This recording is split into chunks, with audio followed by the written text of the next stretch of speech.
start back where you started before. You mean about the first Technical Alliance office? Yeah, and what's this book? What's the name of it? It's called Veblen, Thorsten Veblen and His America, and it's the only biography that's been written about Veblen. What is the name of it? Thorsten Veblen and His America. Thorsten Veblen and His America. By whom? By Joseph Dorfman. Joseph Dorfman or Dorfman? Dorfman. Dorfman. Yeah. No, I haven't read it. And what does he contend that Veblen? Well, he just when he talked about Veblen's activities in the new school, he said that after Veblen wrote the articles that were later published as Engineers in the Price System, which was in 1919, I guess, that he published those articles. He started a group at the new school with a few people sort of on the side. He was giving a course, I guess, or a couple of courses, and this group was supposed to discuss the problems that he had brought up in the Engineers in the Price System, the problem of plan control. Well, it's not correct in substance or in fact. The Technical Alliance was in existence before the new school, and before I ever met Veblen. And the articles in the Dial magazine, and that was edited at the time by Helen Marat. It later became a poetry magazine. Yeah. Now, those articles were later published in book form as the Engineers in the Price System. But those articles were written in the Dial as a result of dinner luncheon conferences with myself and several others, and nothing to do with the new school whatsoever. And in fact, I met Veblen at the old faculty club, Columbia University, and I was taken up there and introduced to Veblen, Marjuni, Cowan, and a whole lot more by Montgomery Schuyler and Merrill Rogers. Merrill Rogers at that time was a advertising manager of the New Republic and a husband of Joy Young, the suffragette. You might have to turn that up just a point or so. A little. That's better? Yeah. Okay.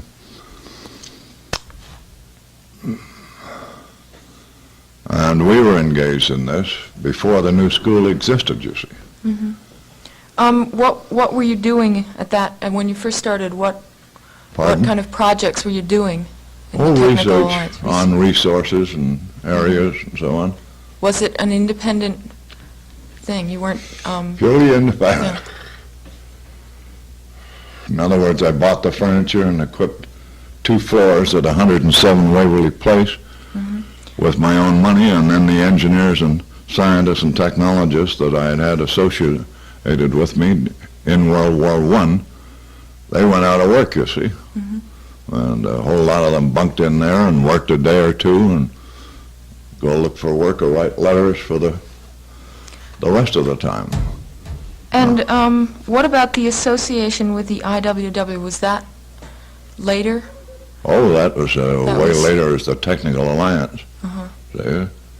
Our association was simply that we undertook to provide them information on several industries, but our bigger job was with the Railroad Brotherhood. They don't say anything about that. No, I haven't come across that at all. Oh yeah, that's typical of when they want to mess up something.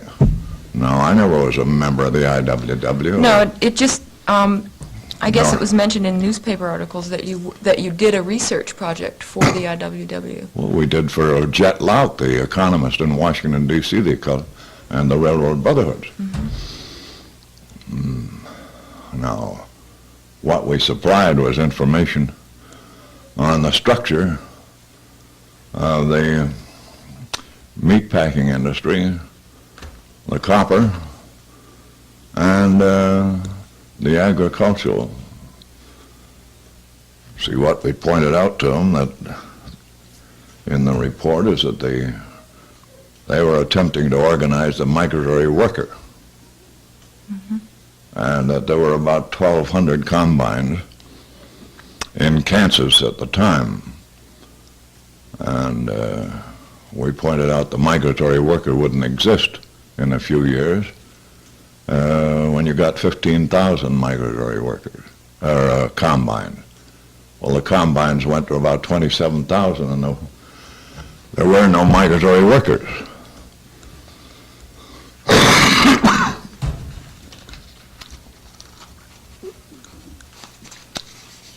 Now, up until that meeting in the faculty club, now that's long before the new school. Was that in 1918 still? That's the winter of 1918. Fall of 1918. I had never met Veblen, I never read him. Now, Veblen, his association with the new school was through the Mrs. Whitney put up the $5,000 a year for simply to keep Veblen. Do you know what kind of course he was giving at that time? Oh, he was Or concern? somewhat similar to what are in his books. What would you call it? What? Look out. Goes over on tape. Yeah? What are you doing? More volume. Well, that would be simply when I turn, see, when I turn away from the mic, you see, you got it up too high now. Huh? Just that when I turn away from the mic, this is so sensitive. Pardon me, go ahead with that question. What kind of course? I think Dorfman said that Veblen gave a course in which he treated the ideas that he used in those dialogues. Oh, no, not at all. He didn't. No. And then he wrote this cockeyed thing about the Soviet technicians, which we jumped him for.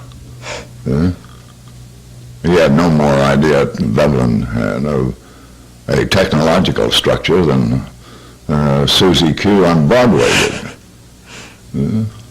I mean, he had an inquiring mind, and he had a interesting sense of humor, but he wasn't trained from the technical side.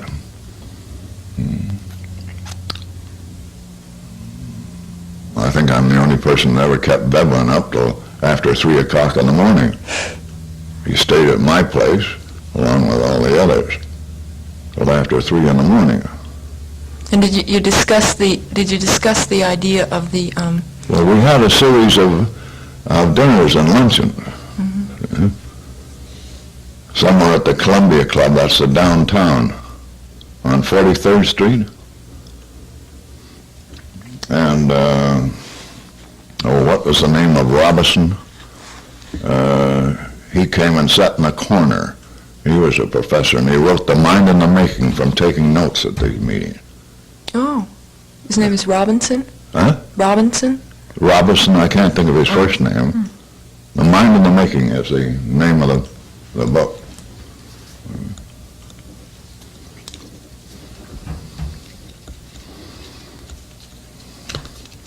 And did you keep, was the Technical Alliance in existence all the way through the 20s? Pardon? Was the I can't hear you.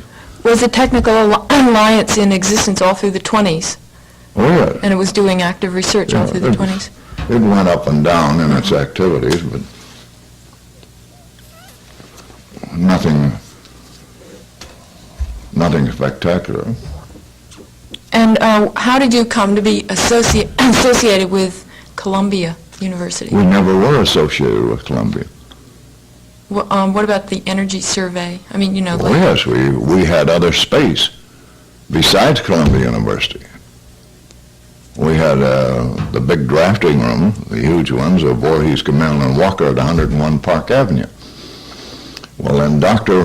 Rothenstadt, who was Dean of Industrial Engineering, they didn't have any students in that whole building. And he said, well, they're empty. We got drafting table. We got some calculating machines. And I had all these engineers, you know, and draftsmen and so on that were on relief. And the engineering societies asked me, what could you do with them? You couldn't get them out to sell apples. And I said, well, we can give them a research job to do. And they said, you can? And I said, yes.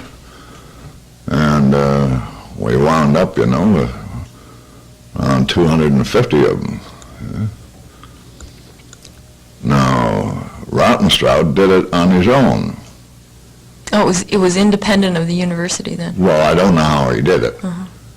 He said, you can have the floors here in the Industrial Engineering Building. He had an office. Now, King Hubbard, Dr. King Hubbard, who was one of our men, he was teaching geophysics at Columbia.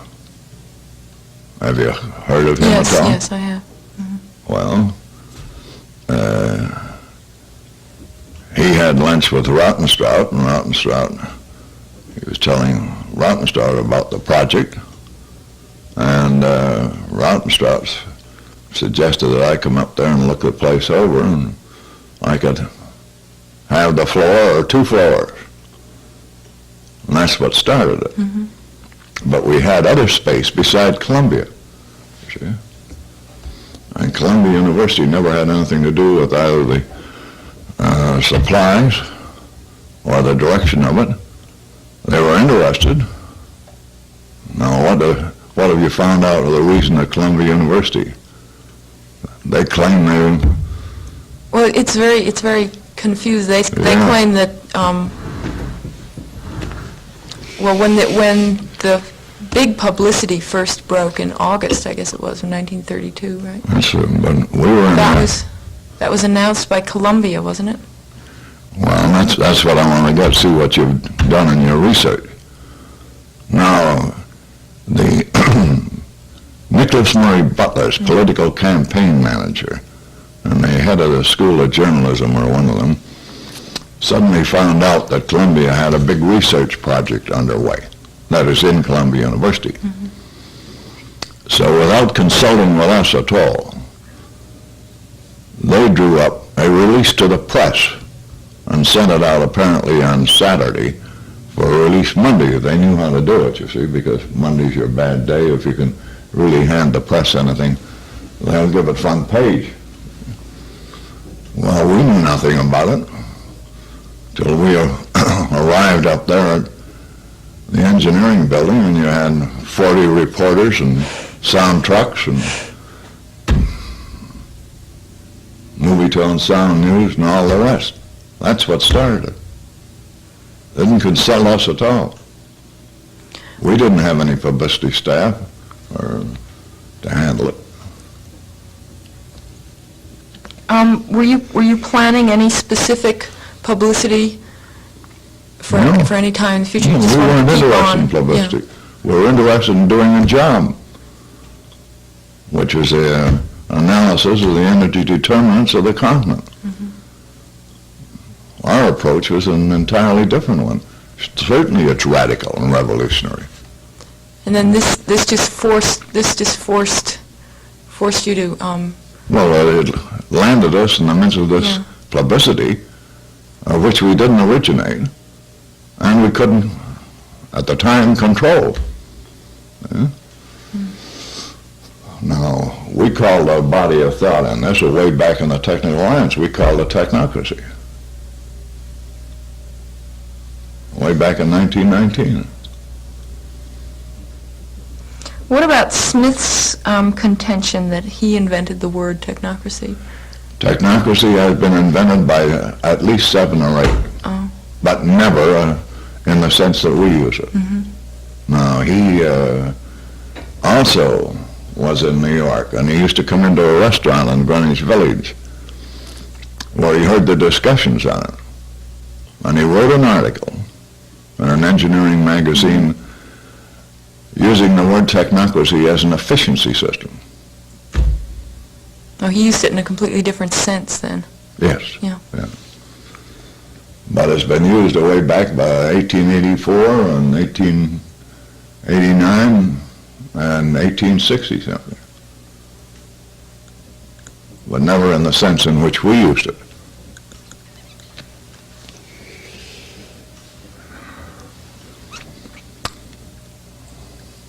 There was also a lot of discussion at the time, in the 30s, about the influence of Sadi's work. Had you read that before? Sadi hasn't anything to do with it. See, Sadi, of course, gave a very nice newsreel interview, and he was glad that they had hoped to bring out technocracy In in England, Britain, yeah. the scientist. But he's glad that it was done in the United States. They had Fox Movietone News. I'll give you a lead. You can look that up if you want to. I'm not sure they have those in the libraries. I don't know where you'd get that, do you? Well, that'll be in the newsreel library. They have them way back. We did have a copy of it, but in moving out here, we don't know what happened to it. Did you have any further relations with Veblen during the 20s, or was he just in those first discussions? No, in that period, In the early. he personally became interested in what we're doing, yes. But I'm just trying to clarify Yeah. the original situation. Yeah. That's And right. this Montgomery Schuyler, see, he had been head of the testing laboratory in the city of St. Louis. Well, he later, he did some work for several organizations in Encyclopedia Britannica. And then in 33, the Roosevelt administration gathered up, all the technocrats and ex-technocrats they could lay their hands on. You mean to work in the government? Yeah. Well, Leon Henderson was price administrator. Leland Olds was federal power administrator. Have you ever seen the Technical Alliance Bulletin? No, I couldn't get a hold of anything before. Our sections across the country have one in every section. I haven't been able to find any of them before 1935 or something like that. They haven't set Wayne Parish, look, it should be in. What's happened to it again?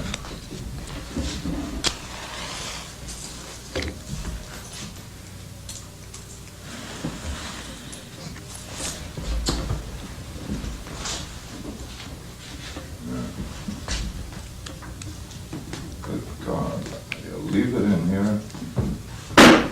What is the matter with these people? What's Wayne Parish for? You know what I'm talking about. Yes. Probably that one from the file.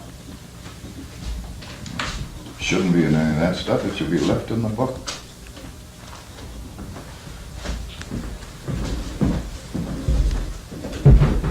Can I find out from you if there's a section in Boston or around Boston that I could... No, there isn't. We There have isn't. some members in Rhode Island and New Hampshire. We have a unit in St. John's, New Brunswick. We have members in Newfoundland. I can take you over in the house later and show you. We got some photographs of sections all up on the wall. And we're strongest, you see, in the central manufacturing area of the United States. And the Pacific Coast and in Western Canada.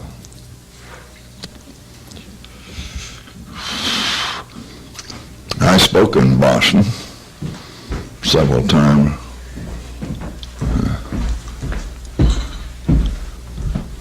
Now this is kind of getting yellow around the...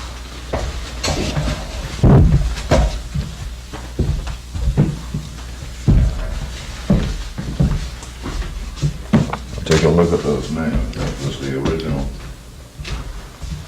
committee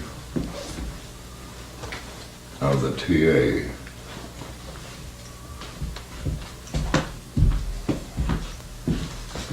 (1919).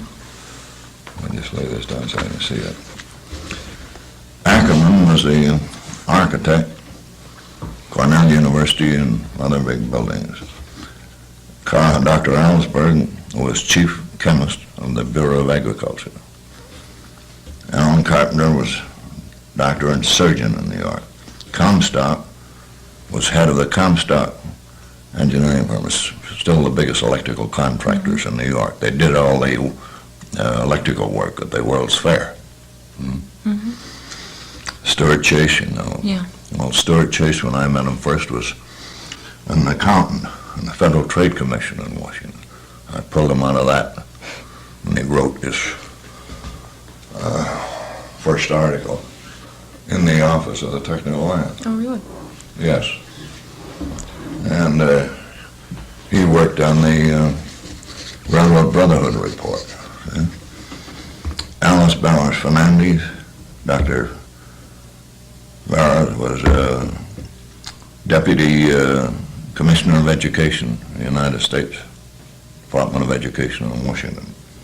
Bassett Jones, electrical engineer, was a member of the firm of Meyer, Strong and Jones, consulting to General Electric, Otis Elevator, and co-inventor and developer with Clarence Birdseye of Frosted Foods. Really? Does that, my voice come over all right, huh? Good. Robert H. Cohn was, what was the official name? Was it the American Institute of Architects? Anyway, he was president of the Institute of Architects. Benton Mackay, when I first met him, was in the Department of Forestry. I pulled him out of that. His brother was Percy Mackay, the dramatist and the poet. No, I don't think I've heard of him. Oh yeah, he's on Broadway. Benton Mackay later went on to lay out and publicize. He's the creator of the Appalachian Trail. Leland Knowles, statistician, then he became secretary of the New York State Power Authority. And Roosevelt made him Federal Power Administrator. Charles P. Steinmetz, of course, was General Electric. Tolman, Dr. Tolman, was, at this time, was head of the Fixed Nitrogen Research Laboratories in Washington, D.C. He became Dean of Physics of Caltech. He's the one that taught Oppenheimer and all the rest of them. And in the war, he was atomic representative of the Combined Chiefs of Staff of the United States and Great Britain and co-administrator with Vannevar Bush of All Your Science. John Carroll Vaughan was the great surgeon, head of the Manitoba Clinic. Thorsten Veblen, you know, Whittaker was editor of the Architects Institute Journal. So you have quite a collection of stuff.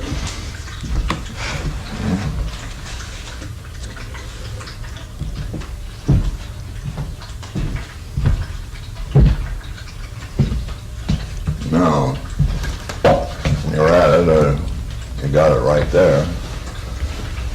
See what Roosevelt did was he grabbed off everybody that had any association with technocracy, either in some way or other.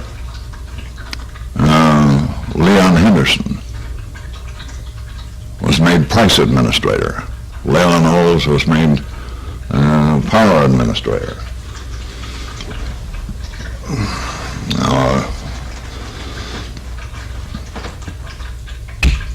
Now, what's his name?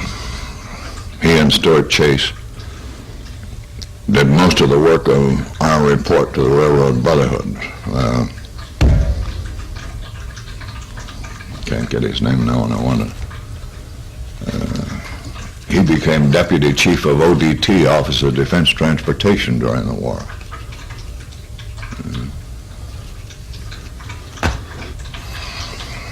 Who was the person who took the name of Frank Arkwright to write the book? Oh, that's, I can't think of the name. He was in the Harper and Company. Because I read somewhere that he was a well-known journalist, but no one ever said who he was. Oh, he was one of the top men in Harper and Company publishers. See?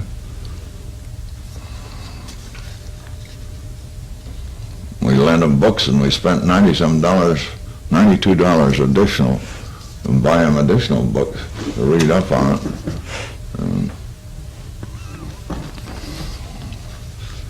I didn't have time to write.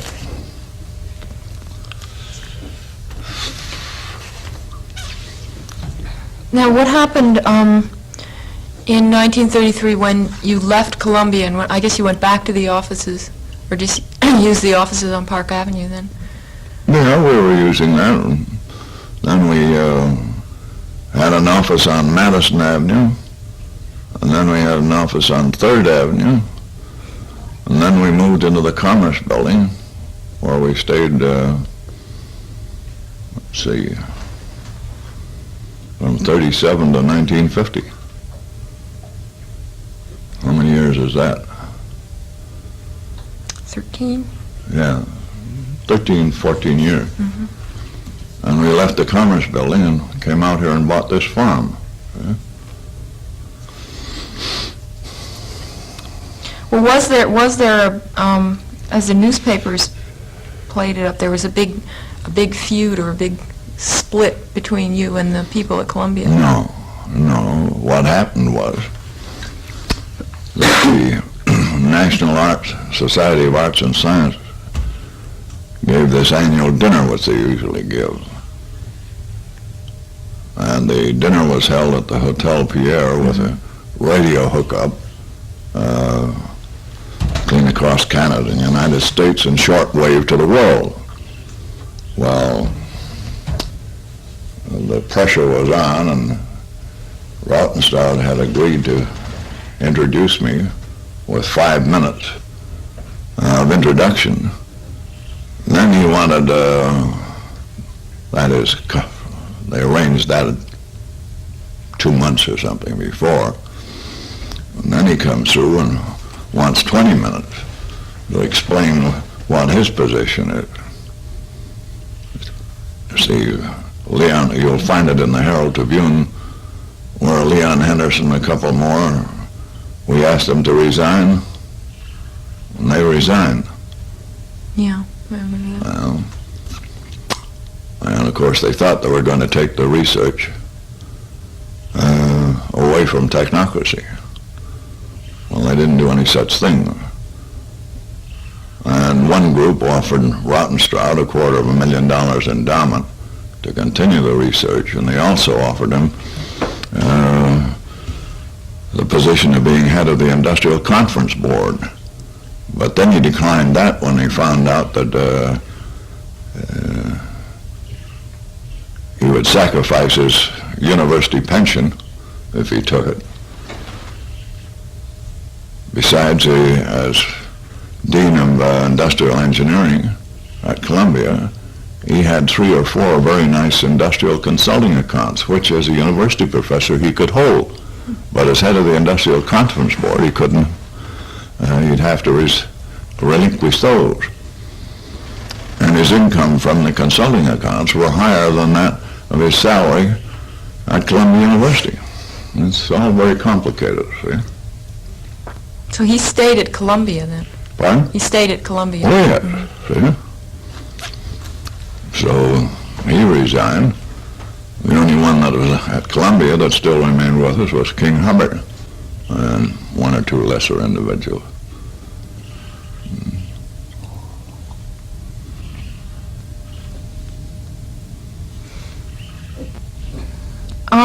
What did you think of the reactions of the bankers and the people who became very interested in the Well, that technology? was typical, you see. They didn't know what it was, and the press broke it. Yeah. Well, then they went for it. Well, then when they discovered that it was really radical and revolutionary. In other words, we consider communism so far to the right that it's bourgeois. Okay? Well, instinctively, they were correct. Their instincts were. They didn't know what it was. But when it dawned on them, what we were designing was something far more revolutionary than socialism or communism or fascism. Okay? And then they flipped right over. See, they proposed to us that they set up a committee of 100 and would endow us with plenty of money if they could edit anything we turned out. We declined the platinum handcuffs. Maybe we should have taken the money. I wouldn't say that we were necessarily correct in one sense. Does that answer your question? Yeah.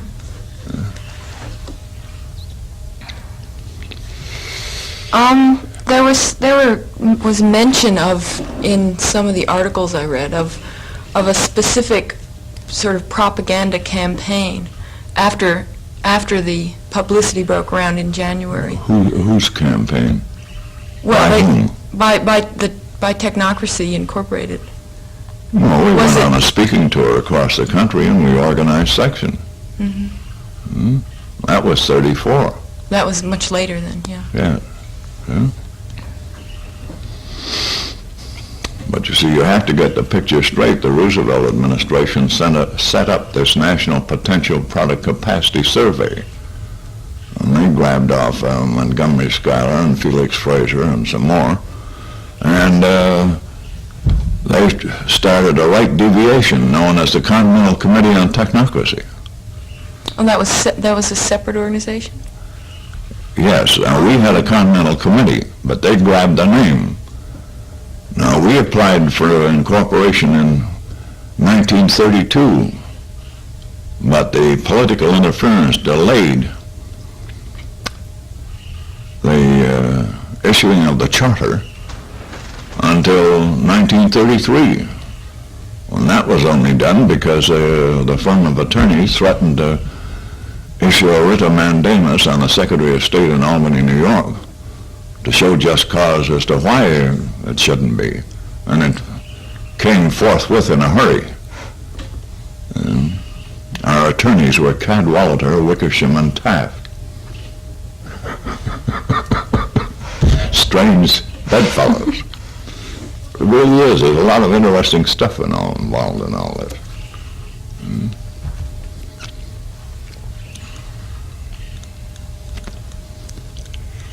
And what was the name of the Roosevelt administration thing that you just mentioned? The National Potential Product Capacity Survey. Now, they were put on the federal payroll to make this survey. Okay? And they went out across the country speaking on Continental Committee of Technocracy.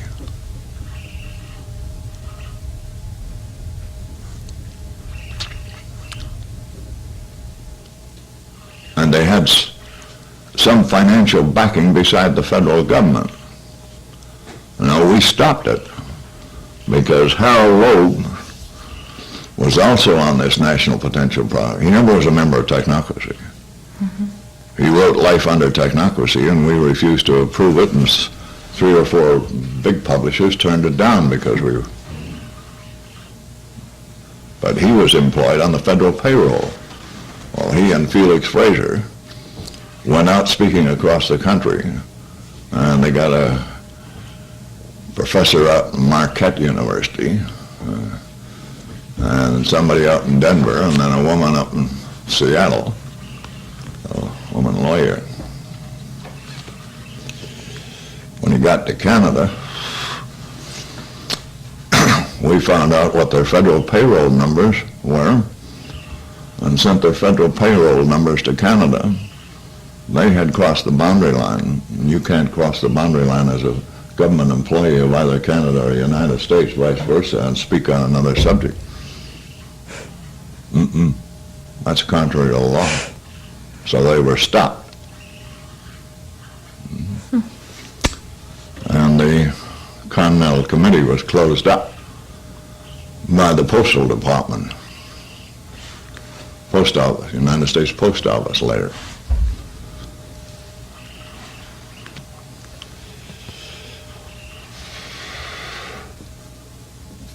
Now, that was in 33 that they did us, right after Roosevelt took office, you see. And that National Potential Product Capacity Survey was under the chairmanship of Langdon Post. And Langdon Post married, what was the millionaire cartoonist? He only had one child, a daughter, and Langdon Post married the daughter. Hirschfeld? Hirschfeld? Pardon? Hirschfeld? I can't hear you, my dear. Hirschfeld, the one who does the New York Times cartoons. No. Oh, he was one of the first cartoonists in strip comic thing. When he made $1 million or so out of a couple of million. Who did, I can't think of it right now. Langdon Post married his daughter. And Langdon Post gave me a dinner at this apartment on Park Avenue, which was attended by Walter Lippmann, Roy Howard, Ken Cooper of the Associated Press, and a whole slew more. See, we were naive. We didn't know who the political hucksters were, you know. Very interesting, because we had to get educated too, but not in what we were doing, but in what we had to battle.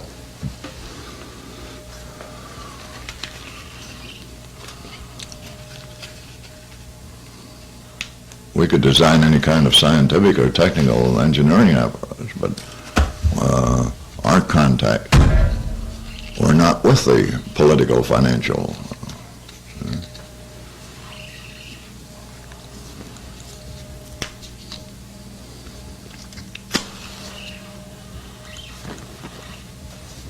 Did you have any trouble with the socialist and communist organizations at that time? Very, very little. They later attacked us. The two chief attacks were the Communist Party, some socialists, and the Roman Catholic Church. In fact, the Roman Catholic Church lifted, there was a series in the Daily Work, the Mass, what was it? What was the communist paper in New York? The Worker now. The Worker, it was a Worker, in which they had photographs, and they attacked us, trying to make out we were fascists, you see. Well, the Catholic press reprinted that thing, comma for comma, never once admitting that they took it from the communist press, and published it simultaneously in 47 diocesan papers.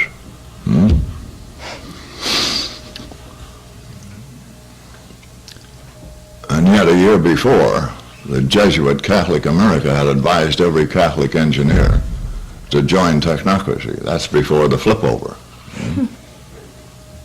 But there aren't many Catholic engineers, you know, or scientists. Relatively few. In fact, the smallest percentage, Jewish have quite a high percentage of mathematicians and so on, but Catholic out. They go in for law and. Do you think that's because a lot of them go to Pardon? Catholic universities? Pardon? Do you think that's because a lot of them go to Catholic universities? I can't hear you, my dear. Do you think the reason for that is that a lot of Catholics go through Catholic universities and they probably don't? Well, your old university in Europe. Yeah. You see what? They went in for the arts, for history, for law and logic, but not science. And you're the same way here. Well, they try to pick it up and modernize it here, but it isn't comparable to a modern engineering college. What do you think was the total effect of all the publicity in 1932 and 33? Do you think it was bad for your organization, or? Bad and good, depending on how you view it. If we had had a big office staff on the publicity, we could have handled it, but we only had one typewriter. And when mail poured in the thousands and telegrams by the thousand, you simply didn't have the facilities to handle such a mass impact. And they were the press was running wild. So was every writer and everything else. See, Stuart Chase wrote a book right at that time. Well, he didn't come to us, but he had 3 chapters or more on technocracy. When the publishing company called us up, and he had to take the 3 chapters out. He did write a short pamphlet on it. Oh yes, and he went on a speaking tour across the country, and the big speaking tour agency publicized it. $2 an hour. But that activity was approved by No. you? Oh, what? Oh no. These people, everybody stepped into the act, you see, to get aboard the gravy train. And we had nothing to do with it. Well, they had a wonderful time for about a couple of years.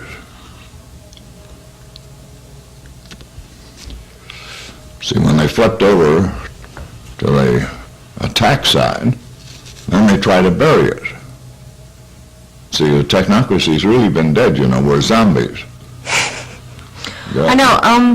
I remember reading in I think it was a book by a couple of communists who claimed that the communist press was what stamped it out. They claimed that the communist press. Oh, they all claimed that. Oh, yeah. They never stamped it out. See? In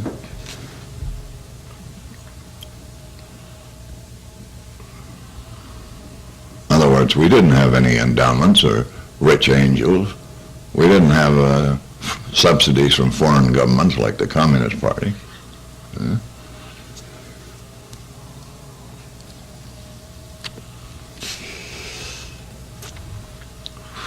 So we've existed on our own. Membership dues, our literature. And at the time of the publicity, we were only a relatively small group. Well, today we're spread out across the continent. How many members do you have now? We never make any statement on membership. Never have and never will. And not just the same as when we introduce anybody on the platform. We do not engage in a eulogy of who he or she is. Just that they're an officer or director or so on of technocracy. But we have our own printing plant. We own some nice section buildings. We have some little section headquarters. We have some that are as large as a supermarket, all depending on where it is. And you have to have 50 members to be chartered as a section with 11 Board of Governors, and they're elected every year.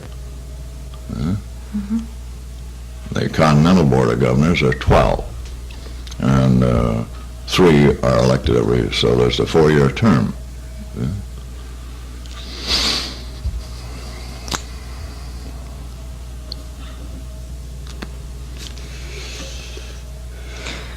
Are you still engaged in the same survey? You're not still engaged in the same survey that you were engaged in the energy survey? Well, Still it's all energy determinants, you see. In other words, what was the picture? Not a financial picture, but the physical picture. Well, we've been proven correct. We came out 40 years ago, and we stated that the farms of the United States would decline in numbers and increase in size. We also wrote a report on the iron ore, hematite ore, and the Masaba, that the viable, economic feasible ore of the Masaba, that the Fe content would decline as a function of depth, I'm quoting now, and that the Si, silicon, would increase as a function of depth, and that the economic feasible ore would be exhausted by 1950 if there was the same continuous growth of consumption in the steel industry of the United States. Well, of course, the Depression held it down, and she didn't kick off till World War II again, you see. But Masaba is gone right now. And copper, we're in a sad way because practically all the copper mined in the United States is 0.8% or less. Our lead and zinc, our petroleum, we're only doing 11 barrels per well per day. And we've been kidding ourselves that we find new reserves. But Iran, for instance, their barrels are 10,000 barrels per well per day, not 11.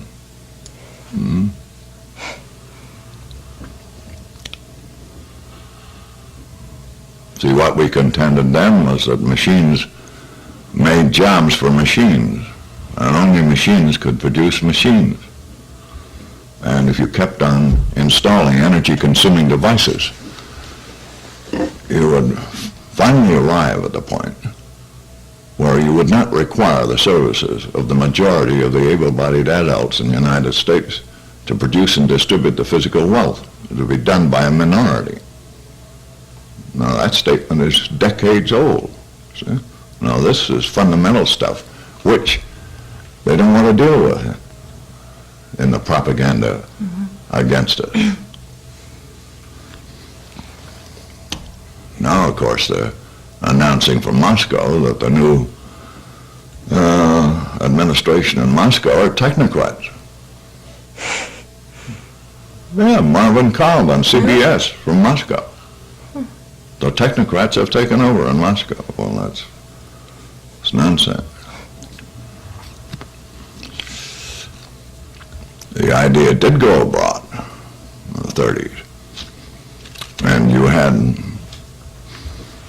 with no help from us and no affiliation, you had the Deutsche Technokratische Gesellschaft formed in Germany, and a number of prominent German scientists and engineers, and they published a Technocracy magazine, good paper, good photographs.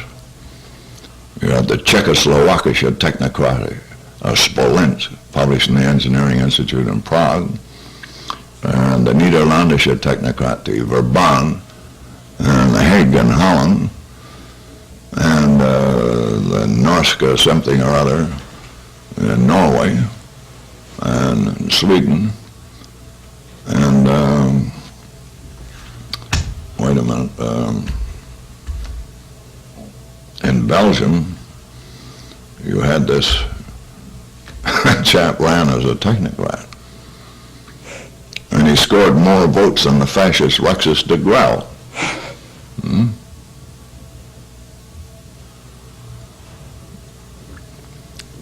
Now in Italy, Mussolini started off first. He arrested 27 engineers, and threw them into imprisonment in La Paris. That's a prison now. One of them was the son of the Consul General, Italian Consul General of Switzerland. Give you an idea. Well, when the Allies liberated La Paris, they took him over to North Africa. And lo and behold, they weren't soldiers, so they didn't receive the status of military prisoners. And there they were, darn near starving to death in North Africa in Allied hands. They weren't soldiers, they were political prisoners. Well, when Hitler came into power, he promptly squashed the Deutsche Technocracy Gesellschaft. And when he took over Czechoslovakia, the Technocracy Smolensk, and Czechoslovakia was, some of them escaped, some of them died. And right now in France you have the, just trying to think of his name, you have this organization that even carries our literature on their list in France. And they broadcast every once in a while, and they publish it. There are two organizations. One's political and the other isn't. L'Abondance. The movement for the abundance. movement for abundance. And Dubois, is it? I think so. Jacques Dubois is the head of it. So it survived even the war and the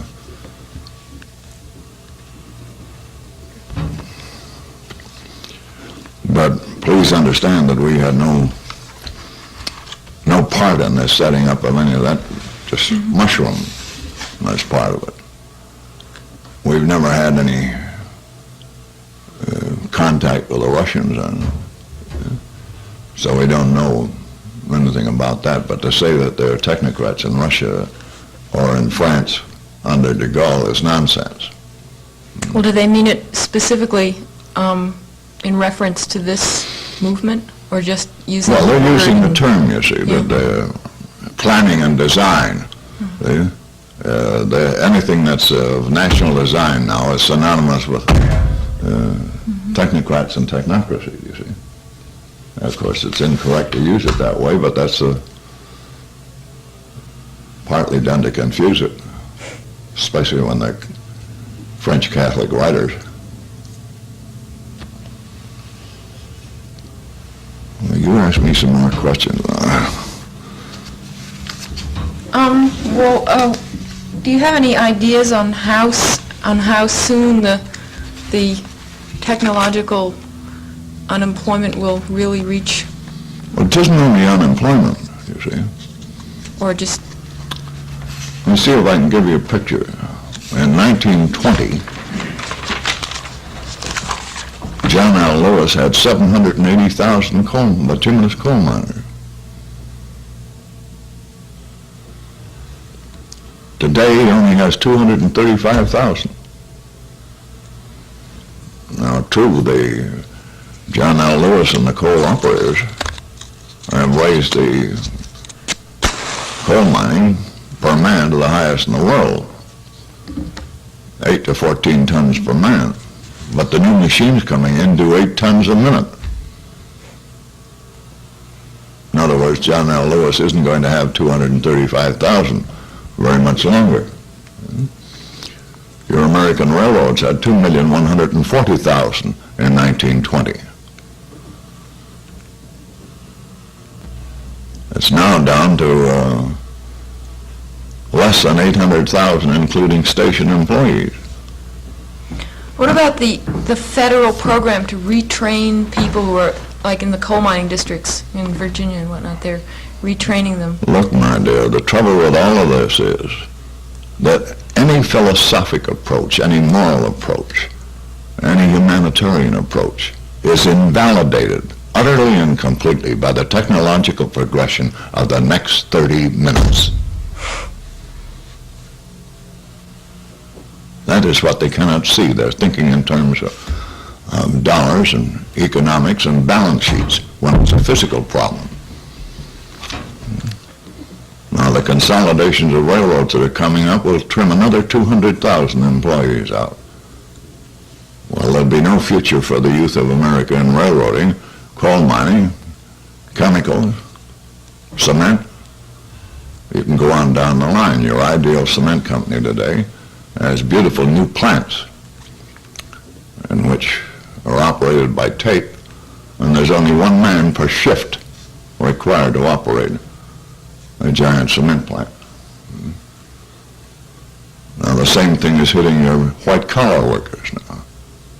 The steel workers have lost 200,000 employees in the last 10 years, and they're now firing 5,000 to 8,000 white-collar, no longer required.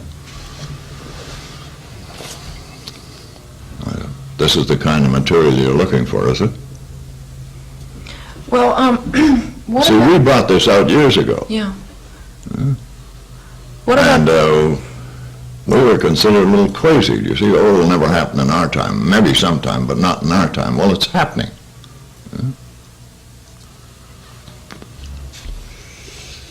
What about the idea that people who were put out of work completely by technological improvements would be absorbed in new industries which are just developing? No, you did it temporarily in the services the last 15 years. Commission selling, advertising, publicity, welfare, all the services did increase several times, you see. And that glossed the real situation over because it appeared to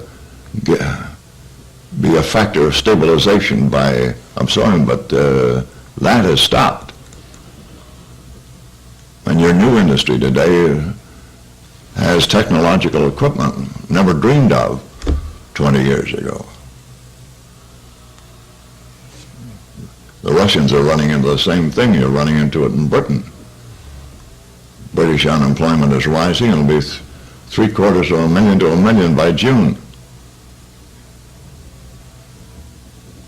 But has the unemployment rate really risen substantially in this country? It's risen, It but then fluctuates. our unemployment figures, man, see? Only those are registered as unemployed who are drawing unemployment compensation. All those who came out of school and never had a job are not registered. And those who have run out of their compensation. Now, we have several million people holding 2 and 3 jobs. And that's recorded as each job is recorded. Well, but you've got 2.5 million people. Now, that's a misnomer. It gives a fictitious total. The Canadian or British statistics are much more reliable than those of the United States. Do you have information on the difference between the figure that's The what? the figure that's drawn up from the unemployment compensation rolls and the real figure of unemployment? Do you know? Well, the real figure would run near 8% in the United States. If you're including those who are washed out, and those that are looking for work but have never had a job. Can't they account for them by people who are on relief and whatnot? Wouldn't they be counted that way? Well, Someone who's on relief that and- cushions the effect. But then they're not getting sufficient money to purchase the increasing production. You see, your physical output is rising with less and less man hours all the time, and less employment. Take this last year, 62. Well, what happened? The production went up, but your manufacturing employment in the United States did not increase. Steel production for 1962 is barely 400,000 tons more than 1961. in spite of all the money pumped into the economy. And we didn't make these figures.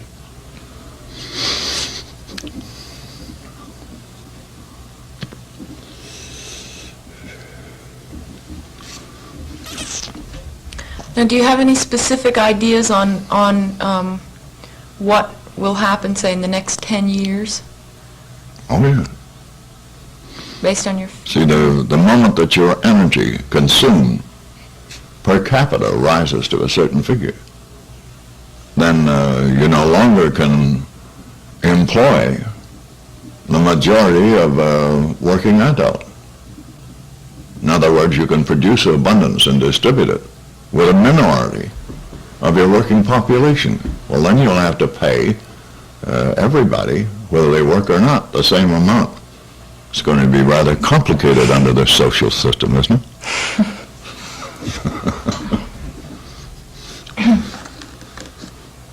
Did you foresee the crash in 1929? Oh, yeah. Do you think there'll be another? Not of the same Same. kind. No, in July 1932, I predicted that the banks of the United States would close on or before April 1933. And the Attorney General of the United States under Hoover wanted to move for my indictment on the basis that I was making statements inimical to the safety of public institutions. And on the last, February?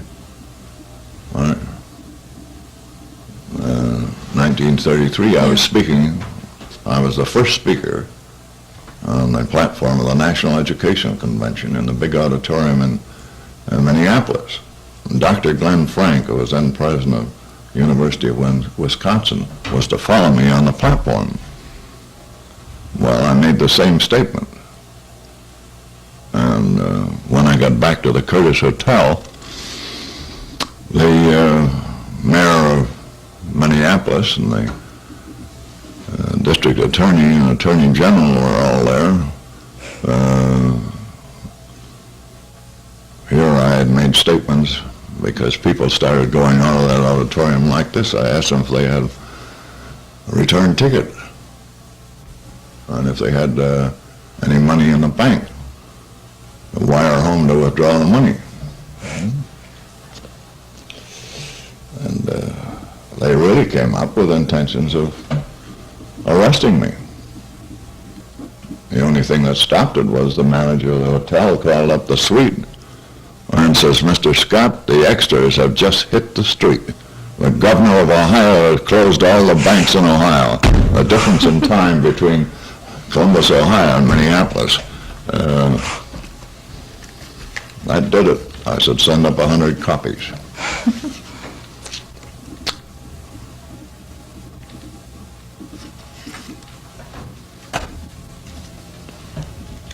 You get the picture of the Roosevelt administration with all these people in it.